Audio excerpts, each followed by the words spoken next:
स्वागत है बच्चों जीटी टाइम्स के चैनल पे, जहां आज हम पढ़ने जा रहे हैं standard 4 EVS part 2 second chapter work of sense. यानी कि इसके पहले वाले चैप्टर में जो चैप्टर नंबर 1 था, वहाँ पे हमने क्या देखा था? वहाँ पे हमने देखा था श्री छत्रपति शिवाजी महाराज को जब स्वराज इस्टेब्लिश करना था तो उनमें उनकी बहुत मदद जो संत लोग थे उन्होंने किया था। तो इस चैप्टर में हम वही देखने वाले हैं कि उनका क्या काम था, यानी कि संत लोगों ने क्या क्या काम किए थे महाराष्ट्र में। तो चैप्टर को हम क्या करते हैं, स्टार्ट करते। तो पहले हमें बोला गया the tradition of Sant began in Maharashtra with, यानी कि जो साधु और संत का ट्रेडिशन था, परंपरा था, वो महाराष्ट्र में कैसे चालू हुआ। तो यहाँ पे आपको क्या संत लोगों के नाम दिए गए और यहाँ पे बताए गए कि कहाँ कहाँ के संत और उनके नाम जो जिन्होंने हेल्प की थी महाराष्ट्र में ट्रेडिशन को स्टार्ट करने के लिए, यानी कि साधु संत का जो परंपरा था वो स्टार्ट करने। तो पहले आपको यहाँ पे दिया श्री चक्रधर स्वामी, संत Namdev, Sant Dnyaneshwar, Sant Chokhamela was continued by sant coming from various strata of society, यानी कि ये नाम को छोड़ के और भी जो संत थे अलग अलग सोसाइटी से आने वाले, उन्होंने क्या किया था, इस ट्रेडिशन को कंटिन्यूड किया था। फिर इस ग्रुप में और संत कौन इंक्लूड थे? तो वो थे संत गरोबा, संत स्वता, संत एकनाथ, संत शेख मोहम्मद, संत तुकाराम, और ऐसे करके आपको बहुत सारे संत के जो नाम है वो दिए गए। अब हम आगे चैप्टर में क्या पढ़ने वाले हैं? हम आगे चैप्टर में पढ़ने वाले हैं कि जो संत थे उन्होंने क्या क्या काम किया था, उनके काम से क्या जो सोसाइटी थी जो उसमें क्या बदलाव आया था, उन्होंने लोगों को क्या सीख दी थी। तो पहले जो उन्होंने क्या क्या सीख दी थी, तो उन्होंने पहला जो सीख था वो क्या दिया था? उन्होंने कंपैशन का। कंपैशन यानी कि क्या? कंपैशन यानी कि करुणा, यानी कि दयालु, मर्सी दिखाना। अगर कोई नीड में है तो हम क्या उसको छोड़ के नहीं जा सकते, हमें उनके ऊपर दया दिखानी चाहिए, यानी कि उनकी मदद करनी चाहिए। फिर दूसरा क्या था? नॉन वायलेंस, यानी कि हमें किसी के ऊपर हाथ नहीं उठाना, यानी कि उन्हें मारना नहीं चाहिए। और उन्होंने जो संत उन्होंने क्या क्या बोला था कि किसी को मारना नहीं चाहिए, भले ही वो इंसान गलत हो, हमें क्या करना चाहिए, उसे समझाना चाहिए, ना कि उसे मारना चाहिए। थर्ड उन्होंने क्या बताया था? उन्होंने चैरिटी के बारे में बताया था, यानी कि अगर हम किसी को दान देने लायक है तो हमें देना चाहिए। जैसे कि यहाँ पे हमें क्या दिख रहा है, जो एक आदमी है उसने क्या लिया है, उसके हाथ में गेहूँ लिया है और वो जो लोगों को ज़रूरत है उन्हें दे रहे हैं। तो वैसे हमें भी चैरिटी करनी चाहिए, यानी कि अगर हम किसी को खाना दे सकते हैं तो हमें देना चाहिए। अगर हम कैपेबल हैं देने के लिए तो हमें वो काम करना चाहिए। फिर उन्होंने क्या बताया? उन्होंने बताया था सर्विस के बारे में। सर्विस यानी कि क्या? सेवा, यानी कि हमें सेवा करनी चाहिए, भले हम कितने भी बड़े हो, हमारे पास कितना भी पैसा हो, बट हमें क्या करना चाहिए? सेवा करनी चाहिए, यानी कि सर्विस करनी चाहिए। फिर उन्होंने बोला था इक्वालिटी के बारे में, यानी कि जो भेदभाव होता है वो सब नहीं करना चाहिए। इक्वालिटी यानी कि जो हर एक लोग होते हैं वो कैसे होते हैं, एक जैसे ही होते हैं। जैसे कि पहले के ज़माने में जो लोग होते थे वो लड़के और लड़कियां में क्या करते थे? भेदभाव करते थे, यानी कि उनको एक जैसा, एक सामान्य नहीं मानते थे। तो जो संत लोग थे उनका वो यही बताते थे कि सबको एक जैसा मानना चाहिए। और उस ज़माने में जो अमीर लोग होते थे वो लोग गरीब लोग को आप बोल सकते हो कि बहुत ही ज़्यादा क्या करते थे? परेशान करते थे। तो जो संत थे वो यही बोलते थे कि हमें क्या एक दूसरे को परेशान नहीं करना चाहिए, हमें क्या इक्वालिटी के साथ रहना चाहिए, क्योंकि एट द एंड हम सब क्या है, हम सब इंसानी है। देन उन्होंने बताया था ब्रदरहुड के बारे में, यानी कि भाईचारे के बारे में, हमें कैसे मिलजुल कर रहना चाहिए, यानी कि झगड़ा नहीं करना चाहिए, एक साथ रहना चाहिए। क्योंकि अगर हम एक साथ रहकर एक साथ काम करेंगे, अपने सोसाइटी के बारे में सोचेंगे तो अपने देश के बारे में सोचेंगे, तो उससे क्या होगा, हमारा ही भला होता है और हम लोग क्या आगे आगे बढ़ते जाते हैं। जो हमारा देश होता है, जो हमारा जो गांव हो गया, जो शहर हो गया, वो क्या होता है, वो डेवलप होता है। फिर उन्होंने बोला था no one is inferior, no one is superior, यानी कि ना ही कोई नीचा है और ना ही कोई ऊपर है, यानी कि सब कैसे, सब एक जैसे, all are equal. Such was a sentiment that was created by sant in the mind of people, यानी कि जो लोग भेदभाव भी करते थे उनको संत के काम के वजह से, जो संत थे, साधु संत थे, इनके काम के वजह से, इनके सीख के वजह से वो कैसे करने, वो सबको कैसा मानने लगे, वो सबको इक्वल मांगने लगे, यानी कि एक जैसा मांगने लगे। ना कोई एक दूसरे से लड़ाई करता था, ना ही कोई एक दूसरे की मदद नहीं करता था। सब कैसे रहते थे? सब अच्छे से रहते थे। और ये सब क्यों हो पाया था? तो ये सब जो संत लोग थे, संत लोगों ने जो सीख दी थी, इन्हीं के वजह से हो पाया था। नेक्स्ट अब हम क्या करते हैं, एक एक करके आपको संत लोगों के बारे में बताया गया, उनके काम के बारे में बताया गया। तो पहले जो संत है वो कौन है, वो है संत चक्रधर स्वामी। अब इनके बारे में हम जानेंगे कि ये कहाँ से थे, इन्होंने क्या क्या काम किया था। तो Shri Chakradhar Swami was originally a prince from Gujarat, यानी कि जो श्री चक्रधर स्वामी थे वो क्या थे, वो एक प्रिंस थे। कहाँ के, गुजरात के। और वो गुजरात से कहाँ आए थे, तो वो गुजरात से आए थे महाराष्ट्र में। किस लिए आए थे वो हम लोग देखेंगे। He moved all over Maharashtra preaching equality. He did not believe in any discrimination based on gender और कास्ट, यानी कि जो श्री चक्रधर स्वामी थे, जो कहाँ के रहने वाले थे, जो गुजरात के प्रिंस थे, यानी कि जो राजा होते, राजा के बेटे थे, प्रिंस थे, वो कहाँ से आए थे, वो गुजरात में थे। और गुजरात से वो कहाँ आए थे, तो वो गुजरात से आए थे महाराष्ट्र में। और वो क्या ढूंढते हुए आए थे, तो इक्वालिटी ढूंढते हुए आए थे, यानी कि सब एक समान रहे, वो ये सब देखने आए थे। और वो किसी भी डिस्क्रिमिनेशन यानी कि भेदभाव में नहीं मानते थे, चाहे वो जेंडर पे हो, यानी कि लड़का है या लड़की है इसके ऊपर हो, चाहे कास्ट यानी कि ऊंची कास्ट है या नीची कास्ट है, वो सबको कैसा मानते थे, वो सबको एक जैसा ही मानते थे, उनके लिए कोई भी अलग नहीं था। So several man and human become his follower. और उनके इन्हीं सोच के वजह से जो लोग थे वो उनके फॉलोअर्स बनते जाते थे, यानी कि लोग उनकी बातों को मानते थे, वो जो सीख देते थे, लोग क्या करते थे, उसको अपने लाइफ में लाते थे और उसको क्या करते थे, उनकी बातों को मानते थे। और इनके वजह से जो लोग थे वो डिस्क्रिमिनेशन में कम बिलीव करते, यानी करते ही नहीं थे। The sect he establish is known as Mahanubhav sect. Memorable incident from his life have been compiled in a book title Lila Charitra, यानी कि उन्होंने एक सेक्ट को क्या किया था, स्टेब्लिश किया था, और जिसका नाम क्या था, जिसका नाम था महानुभव। और जो इनके लाइफ के जो इंसिडेंट थे, जो इनके लाइफ में हुआ है, जो इन्होंने काम किया है, जो मेमोरेबल इंसिडेंट थे, वो एक बुक में लिखा गया। वो बुक का नाम क्या है, वो बुक का नाम लीला चरित्र है। तो यहाँ पे हमने क्या देखा, यहाँ पे हमने श्री चक्रधर स्वामी के बारे में जाना है। वो कहाँ से थे, उन्होंने क्या काम किया था, उनके जो लोग थे, लोग उनकी बातों को मानते थे। और ये क्या नहीं करते थे, किस में बिलीव नहीं करते थे, तो ये किसी भी डिस्क्रिमिनेशन पे बिलीव नहीं करते थे जो कि जेंडर और कास्ट पे होती थी। नेक्स्ट आपको बोला गया संत नामदेव। अब हम किसके बारे में पढ़ेंगे, अब हम संत नामदेव के बारे में पढ़ेंगे। तो यहाँ पे बोला गया Sant Namdev was a great devotee of Vitthal, यानी कि जो संत नामदेव थे वो क्या थे, वो ग्रेट डिवोटी ऑफ विट्ठल, यानी कि जो गॉड विट्ठल थे वो उनकी बहुत ही ज़्यादा पूजा करते थे, उनके बहुत ही बड़े क्या थे, वो डिवोटी थे।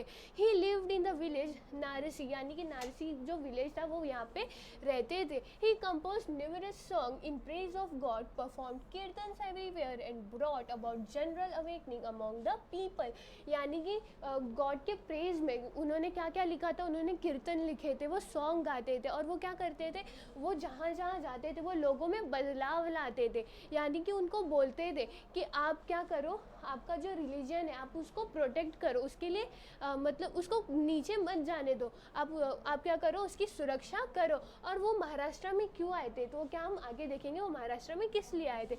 He moved all over Maharashtra to spread Bhagavata Dharma and taught the people deep devotion to God, यानी कि वो महाराष्ट्र में हर जगह घूमे और उन्होंने क्या बताया, उन्होंने क्या उधर बताया, तो उन्होंने बताया था भागवत धर्म के बारे में। और उन्होंने लोगों को जो गॉड की भक्ति होती है, भगवान की जो भक्ति होती है, उनके बारे में बताया था। He instilled in them the desire to protect their religion. Sant Namdev later traveled all over India spreading the message of humanity. यानी कि जो संत नामदेव थे उन्होंने लोगों के अंदर डिज़ायर लाया था, फीलिंग लाया था कि आपको क्या करना है, आपको जो आपका रिलीजन है उसको प्रोटेक्ट करना है, उसकी सुरक्षा करनी है। और वो सिर्फ महाराष्ट्र में नहीं थे, वो महाराष्ट्र के बाहर यानी कि ऑल ओवर इंडिया गए थे। वो हर इंडिया में उन्होंने किस चीज़ का मैसेज फैलाया था, तो उन्होंने ह्यूमैनिटी का मैसेज फैलाया था। ह्यूमैनिटी मतलब क्या, मतलब कि क्या, इंसानियत। He travel to Punjab and spread the message of equality among the people there, यानी कि फिर वो कहाँ गए, फिर वो पंजाब में भी ट्रैवल किए। और उन्होंने पंजाब में क्या बताया, तो उन्होंने पंजाब में मैसेज वो बताया इक्वालिटी का, यानी कि जो लोग हैं वो कैसे होते हैं, वो एक समान होते हैं, यानी कि वहाँ पे भी उन्हें इक्वालिटी के बारे में बताया। He compose song in Hindi even today, some of his verses are included in Guru Granth Sahib, the holy book of Sikhs. His songs are still संग all over Maharashtra with great love and devotion, यानी कि जो उनके versus थे जो उन्होंने लिखा था वो स्टिल, यानी कि जो सिक्स की होली बुक होती है गुरु ग्रंथ साहिब, उसमें क्या उनके वर्सेस लिखे गए हुए हैं और अभी भी महाराष्ट्र में, यानी कि उनके समय के बहुत समय बाद, यानी कि आज भी जो उनके गाने थे वो आज भी महाराष्ट्र में क्या किए जाते, वो गाए जाते। और वो कैसे गाए जाते, तो वो प्यार के साथ और डिवोशन यानी कि भक्ति के साथ जो उनके गाने थे, जो कीर्तन जो भी उन्होंने लिखा था, वो आज भी क्या लोग उन्हें गाते हैं। देन नेक्स्ट हम लोग क्या पढ़ने जा रहे हैं, नेक्स्ट हम पढ़ेंगे संत ज्ञानेश्वर के बारे में। यहाँ पे बोला गया Sant Dnyaneshwar family belong to Apegaon, Nivruttinath and Sopan Dev were his brother, Muktabai was his sister, यानी कि जो संत ज्ञानेश्वर थे उनकी फैमिली कहाँ की थी, तो उनकी फैमिली अपेगांव की थी, और जो उनके भाई थे, दो भाई निवृत्तिनाथ एंड सोपन देव, और मुक्ताबाई कौन थी, उनकी बहन थी। फिर यहाँ पे बोला गया no one will give him any arms because he was the son of a sanyasi, यानी कि कोई भी उनको कोई आर्म्स नहीं देता, यानी कि जब वो खाना मांगने जाते थे बाहर, घर में किसी के घर पे जाते थे कि खाना दे दो करके, तो कोई भी उनको नहीं देता था। और ऐसा क्यों, क्योंकि वो एक सन्यासी के बेटे थे, और वो सन्यासी के बेटे थे, इसके वजह से लोग क्यों उनको आर्म्स नहीं देते थे, ये क्या हम आगे देखेंगे कि ऐसा क्यों हुआ। तो यहाँ पे लिखा गया है it happened like this, their father took sannyas and retired for worldly life. As a sannyasi, he left home, but later, on obeying the order of his guru, he returned home and started living with his wife. यानी कि जो उनके father थे, यानी कि जो उनके पप्पा थे, उन्होंने क्या किया था, उन्होंने संन्यास ले लिया था, यानी कि जो वर्ल्ड की लाइफ होती है उन्होंने वो सब छोड़ दिया था। और फिर जब वो सन्यासी थे तो उनको क्या करना पड़ा था, उनको घर छोड़ना पड़ा था। फिर उन्होंने क्या किया, जो उनके गुरु थे, यानी कि संत ज्ञानेश्वर के जो पप्पा के गुरु थे, उन्होंने संत ज्ञानेश्वर को समझाया, और उनकी बात मानते हुए जो उनके पप्पा थे वो कहाँ आ गए थे, वो वापस से अपनी वाइफ के साथ रहने आ चुके थे। क्योंकि जो सन्यासी होते हैं, जिन्होंने सन्यास लिया होता है, वो अपने घर से दूर रहते हैं, यानी कि अपने घर के साथ नहीं रहते, वो अपना घर बार छोड़ के कहीं और रहते। बट बाद में क्या होता है, बाद में जो संत ज्ञानेश्वर के पापा थे, उन्होंने क्या किया, उन्होंने अपने गुरु की बात को माना और वापस कहाँ आ गए, वो अपने घर पर आ गए। Their 4 children were born afterward. The narrow-minded religious leader did not think it right that a sannyasi should have children, and they took their children away from them. यानी कि जो narrow-minded लोग थे, जिनको मीन्स ये सब पसंद नहीं था, यानी कि वो कैसे, उनके पास इतना सोच नहीं था, तो वो लोग क्या करते, वो उन लोगों को ये सही नहीं लगता था कि जो सन्यासी है वो क्या करे, उनके बच्चे हो सके, और वो क्या करते, जो उनके बच्चे थे उनको उनके यहाँ से लेके चले जाते। क्योंकि पहले के जो लोग थे वो क्या सोचते थे कि जो अगर सन्यासी है तो उसको अपने घर से दूर रहना चाहिए, उसके बच्चे नहीं होने चाहिए, यानी कि जो सन्यासी होते हैं उनको अपना घर बार छोड़ना पड़ता है, तो जो सन्यासी है वो बीवी बच्चों के साथ नहीं रह सकते। और यही सोचने के वजह से उन्होंने क्या किया, उन्होंने जो उनके बच्चे थे उनसे दूर कर दिए थे। Next, he had to listen to abusive language because of this. He was deeply pained by this incident. यानी कि जब वो आर्म्स मांगने जाते थे तब लोग क्या करते थे, उनको अब्यूसिव लैंग्वेज यानी कि बहुत ही बुरी भाषा में बोलते थे, उनको कुछ भी बोल देते थे, कुछ भी सुना देते थे, और इसके वजह से उनको क्या बहुत ही ज़्यादा दुख होता था। और ये सब सुनने के बाद जो भी उनको लोग बोलते थे, इन सब को सुनने के बाद उनको क्या हुआ था, बहुत ही ज़्यादा पेन हुआ था। Because of this he locked himself in a room to grieve over his lot. यानी कि इन सब चीज़ों की वजह से, यानी कि जो उनको सुनने मिलता था, जो लैंग्वेज लोग उनको आर्म्स नहीं देने के अलावा उनको जो लोग उल्टा सीधा बोलते थे, इन सब की वजह से उन्होंने क्या किया था, उन्होंने खुद को रूम में लॉक कर दिया था। आगे क्या होता है, Muktabai came and knocked at the door. She said, "Open the door, Dhyaneshwar. How can we remain drowned in our own sorrow? who will then look to the welfare of the world। यानी कि जब मुक्ताबाई थी, उनकी बहन थी, वो क्या आती है, वो आती है और उनको बोलती है कि दरवाज़ा खोलो, हम कब तक अपने ही इस दुख में डूबे रहेंगे, अगर हम अपने दुख से बाहर नहीं निकलेंगे तो जो वर्ल्ड का यानी कि दुनिया का भला कौन करेगा। और ये जो वर्ड थे, ये सुनते ही ज्ञानेश्वर के जो मन में क्या एक और होप आ चुका था। फिर वो क्या करते, this words of his sister gave new hope to Dnyaneshwar, he forget his personal sorrow and started his work. यानी कि ये सब सुनने के बाद जो संत ज्ञानेश्वर थे, उन्होंने अपना सारा दुख, जो उनको दुख होता था, जो पेन था, वो सब ये सब छोड़ छाड़ के वो क्या करने लगे, वो जो काम था उन्होंने अपना काम शुरू कर दिया। Everywhere the poor and backward people were been oppressed in the name of religion, Dnyaneshwar went among the people and thought them to have faith in God, give equal treatment to all. यानी कि हर जगह जहाँ पे जो गरीब लोग होते थे, जो बैकवर्ड लोग होते थे, उन्हें ऑप्रेस यानी कि परेशान किया जाता था रिलीजन के नाम पे। तो जो संत ज्ञानेश्वर थे, वो क्या करते थे, उनके पास जाते थे, उनको बताते थे कि आप क्या करो, भगवान पे भरोसा रखो, हैव फेथ इन गॉड, और क्या करो, सबको एक जैसा ट्रीटमेंट दो। यानी कि भले ही अगर कोई आपको एक जैसा ट्रीटमेंट नहीं दे रहा है, यानी कि जो पुअर और बैकवर्ड पीपल थे, इनको बहुत ज़्यादा परेशान किया जाता था, बट फिर भी जो संत ज्ञानेश्वर थे, उन्होंने क्या बोला कि आप क्या करो, आप सबको इक्वल ट्रीटमेंट दो, यानी कि सबको एक जैसा ही मानो।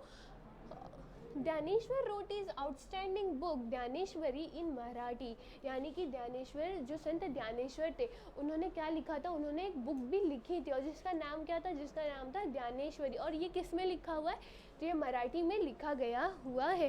ही throws open wide for his people the door of knowledge where he preached the ideal of brotherhood among all men at a very early age at Alandi near Pune. Dhaneshwar took samadhi, that is put himself in a trance from which he never came out। यानी कि इन सब चीज़ों के वजह से उन्होंने एक दरवाज़ा खोल दिया था, किस चीज़ का, तो नॉलेज का, यानी कि लोगों को नॉलेज मिल पाए। और वो क्या किए, वो हर एक जो आदमी थे उनके वो क्या, उनको ब्रदरहुड के बारे में बताए थे, यानी कि भाईचारे के बारे में बताए थे। और जब उनको लगा कि उनका काम हो चुका है, यानी कि उनके अर्ली एज में, यानी कि वो ज़्यादा उनकी ज़्यादा एज नहीं हुई थी, तो वो क्या करते, वो समाधि ले लेते। और समाधि क्या होती है, जहाँ से वो वापस नहीं आ पाएंगे। तो उन्होंने क्या किया, उन्होंने समाधि ले लिया। तो संत ज्ञानेश्वर के साथ क्या हुआ था, जो संत ज्ञानेश्वर जब आर्म्स मांगने जाते थे तो लोग क्या करते थे, उनको नहीं देते थे, उनको अब्यूसिव लैंग्वेज बोलते थे, यानी कि उल्टा सीधा बोलते थे। और ऐसा क्यों, क्योंकि उनके पापा क्या थे, सन्यासी थे। और लोगों का क्या मानना था, लोगों का ये मानना था कि जो आदमी सन्यास लिया हुआ है, उसके बच्चे और वो बीवी के साथ नहीं रह सकते। और इसी की वजह से लोग क्या करते, इनको अपनी फैमिली से दूर कर देते। और फिर जब ये सब सुनने के बाद ज्ञानेश्वर को बहुत ज़्यादा पेन होता है, तो ये क्या करते हैं, खुद को घर में लॉक कर देते। और फिर क्या होता है, जो इनकी बहन होती है वो इनको आके बोलती है कि अगर तुम अपने ही दुख में रहोगे तो लोगों का भला कौन करेगा। और ये सुनने के बाद ज्ञानेश्वर क्या करते हैं, अपने जो काम था उसको शुरू कर देते। और इन्होंने हर एक लोगों को, यानी कि जो जिनके ऊपर अत्याचार होता था, जिनको परेशान किया जाता, उनको क्या बोलते थे कि भगवान में क्या रखो, आप भरोसा रखो और सबको क्या दो, सबको इक्वल ट्रीटमेंट दो। और फिर उन्होंने क्या किया, एक अर्ली एज में उन्होंने क्या ले लिया, उन्होंने समाधि ले लिया।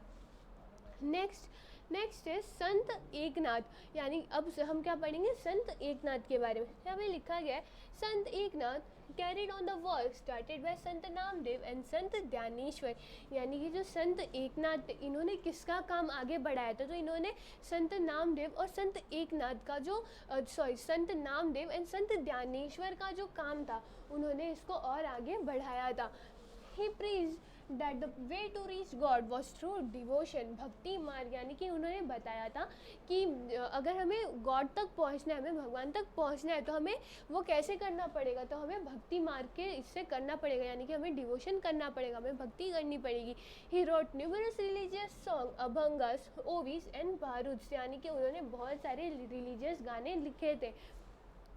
His advice to the people was not to accept any distinction of high and low, यानी कि वो लोगों को क्या बोलते थे कि आप कोई भी एडवाइस मत लो, ऊंचे और नीचे का आप क्या करो, कोई एडवाइस मत लो, सबको क्या करो, इक्वल ट्रीट करो, क्योंकि संत ज्ञानेश्वर, संत नामदेव ने यही बताया था कि जो लोग होते सब कैसे होते, एक जैसे होते, हमें सबको इक्वल ट्रीटमेंट देनी चाहिए, ना किसी को नीचा मानना चाहिए, ना किसी को ऊंचा मानना चाहिए। फिर यहाँ पे क्या बताया गया, यहाँ पे एक स्टोरी बताई गई, यानी कि संत एकनाथ की क्या यहाँ पे एक स्टोरी दी गई, जहाँ पे बोला गया one day he was going to the river Godavari for a bath, it was noon and very hot. The sand bed along the riverside was very hot too. He heard the crying of a poor child sitting on a hot sand. Eknath looked around and saw the child. यानी कि एक दिन जब वो Godavari river के पास जा रहे थे नहाने के लिए, तो वो क्या देखते कि जो सैंड था, यानी कि जो रेत थी, वो क्या थी, बहुत ही ज़्यादा गर्म थी, और वहाँ पे उनको किस चीज़ की आवाज़ आती है, वहाँ पे उनको एक बच्चे की रोने की आवाज़ आती है। और जैसे ही वो ये सुनते हैं, क्योंकि जो रिवर के यहाँ का बेड था, यानी कि जो सैंड था, वो कैसा था, बहुत ज़्यादा गर्म था, और जब भी वो एक बच्चे की, पुअर बच्चे की, यानी कि गरीब बच्चे की रोने की आवाज़ सुनते तो क्या करते, बिना कुछ सोचे समझे फटाक से वहाँ पे जाते। Eknath looked around and saw the child, वो क्या किए, उस बच्चे को ढूंढे, और उनको फाइनली क्या, वो बच्चा दिख गया। He rushed to him and looked around for the child's parents. He picked up the child in his arms, wiped his tear and reached him home. यानी कि उन्होंने क्या किया, बच्चे को उठाया, उसके आंसू पोंछे, भले ही वो एक गरीब बच्चा था, बट उन्होंने क्या किया, उन्होंने उसके आंसू को पोंछा, उसको क्या किया, अपने गोद में लिया, और क्या किया, उनके पेरेंट्स को ढूंढा, यानी कि उस बच्चे के माँ बाप कहाँ हैं, उनको वो ढूंढ रहे थे, और फिर वो क्या करते, उनको घर तक लेके जाते। In this way, by his personal example, Eknath impressed the message of love and equality on mind of people. यानी कि पहले के टाइम में जो लोग ऊंच और नीच को देखते थे, यानी कि जैसे ये संत है और ये एक गरीब का बच्चा है, तो लोगों को क्या लगता था, संत जो है वो थोड़े ऊंचे होते हैं, गरीब के बच्चे वो कैसे नीचे। बट संत नामदेव ने क्या दिया, अपना ही एक एग्जाम्पल दिया, जैसे उन्होंने उस बच्चे को उठाया, उसके आंसुओं को पोंछा, उसको उसके घर तक पहुंचाया। ये देखने के बाद लोगों को क्या मैसेज मिला, तो उनको मिला कि हमें प्यार और इक्वालिटी, यानी कि सबको एक जैसा मानना चाहिए, उनको ये मैसेज मिला। देन नेक्स्ट क्या बताया गया, नेक्स्ट हमें संत तुकाराम के बारे में बताया गया है। तो हमें बोला गया है, two great saints, Tukaram and Ramdas lived in Shivaji's time. He owned a farm and also a grocery shop. यानी कि जो दो ग्रेट संत थे, संत तुकाराम और संत रामदास, ये कब रहे थे, तो ये श्री छत्रपति शिवाजी महाराज के टाइम में रहे थे। He owned a farm and also grocery shop, यानी कि इन्होंने एक फार्म को, यानी कि खेत, और इनकी क्या एक सब्जी की दुकान थी, ग्रोसरी यानी कि क्या, सब्जी की दुकान थी। His forefather used to lend money to the needy people, but Tukaram drowned in the river Indrayani all the record of loan paper he had, thus giving relief to many. यानी कि जो उनके फोर फादर्स थे वो क्या करते थे, लोगों को उधार पे पैसा देते थे, और बाद में लोगों को क्या करना पड़ता था, वो पैसे वापस देने पड़ते थे। तो एक दिन संत तुकाराम ने क्या किया, वो इंद्रायणी रिवर में क्या किए, वो जो रिकॉर्ड था, यानी कि किसको पैसा दिया है, कितना पैसा दिया है, वो लेके वो क्या करते, वो उस नदी में डूब जाते, जिसके वजह से क्या होता है, वो जो लोन्स के पेपर थे वो क्या हो जाते हैं, गुम हो जाते। और उसी के वजह से बहुत सारे जो गरीब लोग थे जिन्होंने लोन लिया हुआ था, उनको क्या मिलता है, उनको राहत मिलती है, उनको क्या मिलता है, उनको रिलीफ मिलती है। He will go to the neighboring hill and sing song in praise of God with her. On the 11th day, Ekadashi of the month Ashad and Kartik, he will go to the Pandarpur. He wrote devotional songs, abhangas and performed कीर्तन। यानी कि वो क्या करते थे, ये जो उनका जो नेबरिंग हिल था, आजू बाजू के जो हिल्स वहाँ पे जाते थे, और वहाँ पे किसके बारे में गाना गाते थे, तो वो गॉड विट्ठल के बारे में गाना गाते थे। और जब 11वां दिन होता था एकादशी का महीने में, यानी अशद महीने में, तो वो क्या करते थे, वो पंदरपुर जाते थे और वहाँ पे वो डिवोशनल सॉन्ग लिखते थे, यानी कि भक्ति के गाने लिखते थे, जो क्या थे, अभंगा। तो क्या करते थे, वो कीर्तन परफॉर्म करते थे, जैसे यहाँ पे हमें दिख रहा है वो कीर्तन परफॉर्म कर रहे हैं। और फिर हमें बोला गया यहाँ पे Shivaji Maharaj also attend his कीर्तन, यानी कि जो श्री छत्रपति शिवाजी महाराज थे वो क्या करते थे, उनके कीर्तन को देखते थे। अगर आप यहाँ पे पिक्चर्स में देखोगे तो यहाँ पे हमें श्री छत्रपति शिवाजी महाराज दिख रहे, जो क्या कर रहे हैं, जो संत तुकाराम का कीर्तन जो है वो अटेंड कर रहे। संत Tukaram preached to the people about virtues of pity, forgiveness and peace of mind. He also gave them the message of equality. यानी कि संत तुकाराम लोगों के पास क्यों जाते थे, उन्होंने क्या बताया था, तो उन्होंने बताया था कि फॉरगिवनेस यानी कि हमें माफ़ कर देना चाहिए, यानी कि बोलते हैं ना माफ़ करने वाला बड़ा होता है, तो हमें क्या करना चाहिए, माफ़ कर देना चाहिए. देन पीस ऑफ माइंड यानी कि हमें पीस मिलना चाहिए. और फिर उन्होंने क्या किया था, उन्होंने इक्वालिटी का मैसेज भी दिया था. यानी कि जो हर संत के बारे में हमने जो भी संत अभी तक पढ़े, हमने ज़्यादातर क्या देखा कि वो लोग एक ही चीज़ के बारे में बता रहे थे, वो क्या था, इक्वालिटी. और ऐसा क्यों, क्योंकि उस ज़माने में इक्वालिटी नहीं थी. लोग क्या करते थे, डिस्क्रिमिनेट करते थे, यानी कि भेदभाव करते थे. और जो संत लोग थे उनका क्या काम था, उनका एक ही मोटो था कि उनको क्या करना है, उनको इक्वालिटी क्या लोगों के बीच में लानी है. तो यहाँ पे हमने किसके बारे में देखा, यहाँ पे हमने संत तुकाराम के बारे में देखा. People accepted him as a great religious leader and showered their praise on him. Even today, all over Maharashtra, we hear people proclaiming Gyanaba Tukaram. The names of two great sons, Sant Dhyaneshwar is called Gyanaba. Even today, Tukaram Gatha is read all in every household. यानी कि जो लोग थे वो संत तुकाराम को क्या मानते थे, उनका लीडर मानते थे, उनका रिलीजियस लीडर मानते थे. और आज भी लोग महाराष्ट्र में जो दो ग्रेट संत थे, यानी कि संत ज्ञानेश्वर, जिनको हम ज्ञानोबा के नाम से भी बुलाया जाता है, और जो तुकाराम थे, इनके नाम को क्या हमें सुनने मिल सकता है. और जो संत तुकाराम के जो गाथा थे वो आज भी हर एक घर में क्या रीड किए जाते हैं. यानी कि जो ये तुकाराम का गाथा है, संत तुकाराम का गाथा है, वो क्या आज भी हर एक घर में सुना जाता है.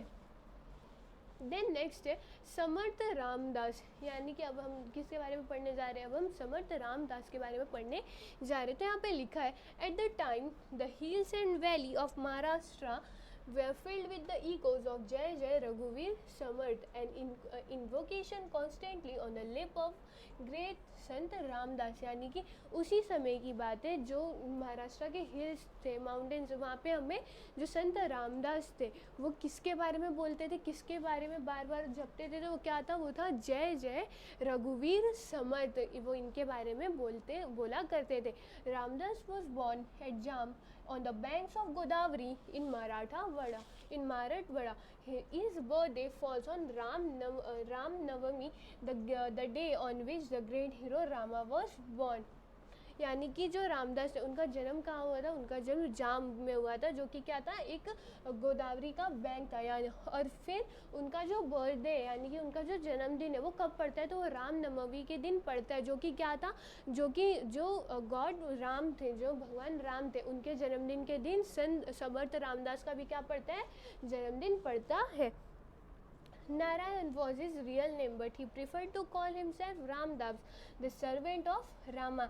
यानी कि इनका नाम संत समर्थ रामदास नहीं था, इनका असली नाम क्या था, इनका असली नाम नारायण था. बट ये क्या करते थे, ये खुद को रामदास बुलाते थे. वो क्यों, क्योंकि ये खुद को क्या मानते थे, ये खुद को जो गॉड राम थे उनका क्या मानते थे, उनका सर्वेंट मानते थे. यानी कि वो जो श्री राम थे उनका क्या मानते थे, उनके जो क्या मानते थे, उनके दास मानते थे. इसके लिए इन्होंने क्या नाम रखा था, इन्होंने नाम रखा था Ramdas. Through his great book Das Bodh he taught man the ways of good life. Though his Manache Shrok, he gave people lesson in good thought and good conduct. यानी कि जो इनका बुक था दास बोध, उसमें इन्होंने क्या बताया था, इसमें इन्होंने लोगों को अच्छे से लाइफ कैसे जी सकते हैं उसके बारे में बताया था. फिर जो इनके श्लोक थे, मनाचे श्लोक, उससे लोगों को क्या मिलता था, लेसन्स मिलते थे, गुड थॉट्स मिलते थे, गुड लेसन, मोरल्स वगैरह उनको मिला जाता था. यानी कि अच्छे काम करो, ये सब क्या उनको पता चलता था. और ये खुद को क्या मानते थे, ये खुद को जो श्री राम के क्या मानते थे, दास मानते थे, यानी कि सेवक मानते थे. To popularize the worship of strength, he raised the temples of Hanuman, the god of strength. यानी कि स्ट्रेंथ का पॉपुलराइज करने के लिए, स्ट्रेंथ को आगे बढ़ाने के लिए इन्होंने क्या किया, इन्होंने श्री हनुमान जी के क्या किया, भक्ति के लिए इनके टेम्पल्स को बनाया, जिससे लोग क्या करें, स्ट्रेंथ की पूजा करें. ही exhorted people to be strong and told them of the power that resides in a united people. He taught them to organize themselves and fight against injustice. This gave courage to the people. यानी यानी कि उन्होंने क्या किया, इन्होंने लोगों को बताया कि आप क्या बनो, स्ट्रॉन्ग बनो और क्या करो, एक साथ यूनाइटी में रहो। He thought them to organise themselves and fight against injustice, और इन्होंने क्या किया, इन्होंने लोगों को बोला कि खुद को क्या करो, इकट्ठा करो और इनजस्टिस यहाँ पे यानी कि जहाँ पे भी अन्याय हो रहा है उसके खिलाफ क्या करो, आप लोग लड़ाई करो, यानी कि खुद की जस्टिस के लिए आप क्या करो, लड़ाई करो। This give courage to the people, और इसी के वजह से जो लोगों को क्या मिलती थी, लोगों को इसके वजह से हिम्मत मिलती थी और लोगों ने क्या किया, वो लोग इनजस्टिस के खिलाफ क्या करिए, वो लोग लड़ाई करते थे। The work of Saint brought about a great awakening among the people. Religion once again become a thing to be respected and spirit of self-reliance was born, यानी कि इन सारे काम के वजह से ही क्या हुआ, जो संत लोग थे, उन संत जो लोगों थे, लोगों के अंदर क्या आई, एक अवेकनिंग आई, लोगों को पता चला कि रिलीजन का महत्व क्या होता है, और रिलीजन को फिर से लोग क्या करने लगे, रेस्पेक्ट करने लगे, यानी कि इज्जत देने लगे, और इसके वजह से जो स्पिरिट ऑफ सेल्फ रियलाइजेंस था वो क्या हुआ, वापस से लोगों के अंदर उठा। This great awakening among the people brought about the sant help Shivaji in his fight for swaraj, यानी कि जो संत के काम थे, इन्हीं के वजह से जो श्री छत्रपति शिवाजी महाराज थे उनको क्या मिला, उनको थोड़ी बहुत हेल्प मिली, जिसके वजह से वो स्वराज को क्या कर पाए, स्टैब्लिश कर पाए। नेक्स्ट हम लोग कहाँ गए, नेक्स्ट हम लोग चैप्टर के एक्सरसाइज पे आ गए। तो पहला आपको बोला गया फिलिंग द ब्लैंक्स, तो यहाँ पर बोला गया Sant Namdev was a great devotee of dash, यानी कि जो संत नामदेव थे वो किसके डिवोटी थे, वो किसके पूजा करते, तो हमने देखा था संत नामदेव किसके थे, तो वो विट्ठल के डिवोटी थे। देन सेकेंड आपको बोला गया at a very early age at a dash near Pune Dnyaneshwar took samadhi, यानी कि संत ज्ञानेश्वर ने समाधि कहाँ ली थी, तो उन्होंने कहाँ ली थी, उन्होंने पुणे की एक जगह जो थी आलंदी, वहाँ पे क्या लिया था, समाधि को लिया था। देन थर्ड आपको बोला गया Sant Tukaram drowned in the river dash all the record of loan paper he had, यानी कि संत तुकाराम कौन से नदी में क्या हो गए थे, डूब गए थे लोन के पेपर को लेके, तो हम लोगों ने क्या देखा था, वो इंद्रायणी रिवर में क्या किए थे, डूब गए थे लोन के पेपर्स को लेके। और उन्होंने ऐसा क्यों किया था, इन्होंने ऐसा इसलिए किया था ताकि जो लोग हैं जो पैसे नहीं दे सकते उनको क्या मिले, उनको थोड़ा आराम मिले। देन लास्ट है to popularize the worship of strength Sant Ramdas raise the temple of dash, यानी कि स्ट्रेंथ का पॉपुलराइजेशन करने के लिए समर्थ रामादास ने क्या किसके टेम्पल्स को रेस किया था, तो वो कौन थे, तो वो कौन थे, श्री हनुमान जी थे। नेक्स्ट है right the answer in one sentence, यानी कि आपको यहाँ पे क्वेश्चंस दिए गए, इसके आंसर आपको वन सेंटेंस में लिखने हैं। तो यहाँ पे बोला गया है what discrimination did Shri Chakradhar Swami not believe, यानी कि कौन सा भेदभाव था जो श्री चक्रधर स्वामी नहीं बिलीव करते थे, तो हमने देखा था वो एक डिस्क्रिमिनेशन जो जेंडर और कास्ट पे था उस पर क्या वो बिलीव नहीं करते, तो इसका आंसर आपका लिखो Shri Chakradhar Swami did not believe in any discrimination based on gender और कास्ट, यानी कि जाति और जो कास्ट है और जेंडर यानी कि लड़का और लड़की, इन सब चीज़ों के ऊपर वो विश्वास नहीं करते थे, इन सब के भेदभाव के ऊपर वो विश्वास नहीं करते थे। देन दूसरा आपको पूछा गया है what desire did Sant Namdev instil among the people, यानी कि क्या डिज़ायर थे जो संत नामदेव ने लोगों को बताया था, तो यहाँ पे बोला गया Sant Namdev instilled among the people the desire to protect their religion, यानी कि अपने रिलीजन को क्या करो, प्रोटेक्ट करो, उनकी सुरक्षा करो। ये सब किसने बताया था, ये सब संत नामदेव ने बताया था। देन थर्ड बोला गया what advice was rendered by संत एकनाथ, यानी कि क्या एडवाइस थी जो संत एकनाथ ने आगे बढ़ाई थी, तो क्या थी, Sant Eknath rendered the advice to the people not to accept any distinction of high and low, यानी कि आप कोई भी उन चीज़ों को ना एक्सेप्ट करो जो क्या बता रही हो, जो ऊंच नीच के बारे में बता रही हो। देन फोर्थ आपको बोला गया what message propagated bye Samarth Ramdas, यानी कि कौन सा मैसेज था जो समर्थ रामदास जी ने बताया, तो उन्होंने क्या बताया था, उन्होंने एक साथ यूनाइटी में रहो उसके बारे में बताया था। यहाँ पे क्या लिखा है, Samarth Ramdas propagated the message that power reside in united people, यानी कि पावर शक्ति उन्हीं के पास है जहाँ पे क्या यूनाइटेड पीपल रहेंगे, यानी कि एक साथ एकजुट लोग रहेंगे तो ही। देन नेक्स्ट क्या है, नेक्स्ट आपको बोला गया है गिव आंसर इन 3 और 4 सेंटेंसेज, यानी कि 3 से 4 सेंटेंसेस में आपको आंसर्स देने। तो फर्स्ट है what did Sant Dnyaneshwar lock himself in his why did Sant Dnyaneshwar lock himself in his hut, यानी कि संत ज्ञानेश्वर ने खुद को क्यों लॉक किया था। तो हम लोग जानते हैं जो संत ज्ञानेश्वर थे उनके पापा क्या थे, उनके पापा एक सन्यासी थे और लोगों को अब मानना होता था कि जो सन्यासी है उनके बच्चे नहीं हो सकते। और इन्हीं की वजह से जो लोग थे, जब भी संत ज्ञानेश्वर आर्म्स मांगने जाते थे यानी कि भिक्षा मांगने जाते थे, तब लोग क्या करते थे, उनको अब्यूसिव लैंग्वेज यानी कि बुरी भाषा में, गंदी भाषा में क्या करते थे, उनको बोलते थे और उनको कोई आर्म्स नहीं देते थे। और इसी के वजह से संत ज्ञानेश्वर को क्या होता था, उनको बहुत ही ज़्यादा दुख और तकलीफ होती थी। और इसी की वजह से उन्होंने क्या किया था, उन्होंने खुद को घर के अंदर बंद कर दिया। तो इसका आंसर आप क्या लिखोगे, Sant Dnyaneshwar father had taken sannyas but later on obeying the order of his guru he return to his family, यानी कि अपनी गुरु की बात मानते ही वो कहाँ आ गए, वो अपने घर के पास आ गए, यानी कि जहाँ उनका घर था वो आ गए। The bigoted men of the time used to look down upon his children and therefore proscribed and banished them from their community. When young Dyaneshwar went round the town begging, he had to face abusive language instead of receiving any alms, यानी कि जब भी वो begging यानी कि क्या, भीख मांगने जाते थे तो लोग क्या करते थे, उनको बुरे भाषा में बोलते थे, उनको कुछ देते नहीं थे। और इन्हीं चीज़ की वजह से उनको क्या हुआ, उनको बहुत ज़्यादा दुख हुआ और इसके वजह से उन्होंने क्या किया, उन्होंने खुद को क्या कर दिया, घर में लॉक कर दिया। तो यहाँ पे हमने क्या देखा, यहाँ पे हमने ये देखा कि संत ज्ञानेश्वर जो थे उन्होंने खुद को घर में क्यों बंद किया था।